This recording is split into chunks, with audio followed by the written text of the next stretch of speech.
Hello guys, तर मी हॉस्पिटलसाठी एक baby bag घेतली, पण ती नंतर पण कामा येईल. तर मी ॲमेझॉनवरनं ऑर्डर केली आणि खूपच छान आहे. आणि त्यात तुम्ही बेबीला झोपवू पण शकता. मी तुम्हाला पूर्ण दाखवते की कशी आहे.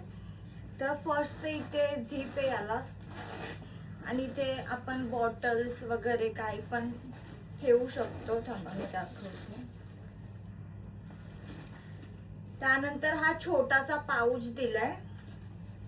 परत इथे पण एक झिप आहे, इथे पण आपण वस्तू ठेवू शकतो. त्यानंतर यामध्ये एक शीट येते आणि हे स्टँड येतात. ते कशाला ते मी तुम्हाला पुढे सांगते. आणि हा एवढा पूर्ण स्पेस येतो, यात सगळं ठेवू शकतो आपण, बेबीचे कपडे, डायपर्स वगैरे जे पण असेल ते. आणि या बॅगची एकदम खास बात आहे की याला जे मागे झिप दिले ना, ती ओपन केल्यानंतर ती कशी बनते ती मी तुम्हाला दाखवते. ही पूर्ण ओपन करायची, मग यात असं एक कंपार्टमेंट भेटतो. जे तुम्हाला हे दोन स्टँड दिले ते अटॅच करायचे.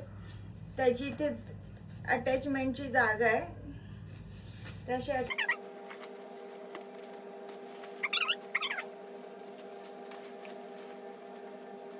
ही जी शीट आहे ती यात आपल्याला आथरायची आहे. आणि यात तुम्ही बेबीला झोपवू शकता किंवा यात डायपर चेंज करू शकता. म्हणजे बरेचसे कामं तुम्ही बाहेर गेल्यानंतर करू शकता. तर मला ही खूप आवडली आणि हिची प्राइस 1999 आहे. थोडीशी महाग आहे, पण हिची क्वालिटी, हिचे कंपार्टमेंट्स आणि एकदम छान आहे. तर ही जर तुम्हाला पाहिजे असेल तर मला कमेंटमध्ये लिंक टाईप करा, मी तुम्हाला जी लिंक प्रोव्हाइड करेन. तर बाय बाय.